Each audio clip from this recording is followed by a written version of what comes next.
2019, nos logra llegar a una situación de surplus de 4 millones de florins.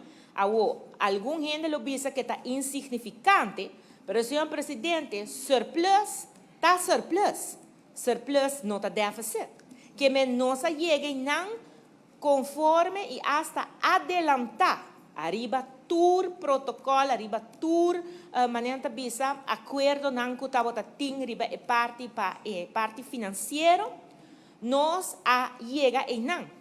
Además, na 2020 febrero ainda me llega aquí nan, señor presidente, presentando un presupuesto con un surplus de 46 millones de florins.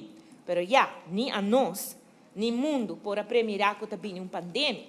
La pandemia atira-nos grandemente atrás, señor presidente.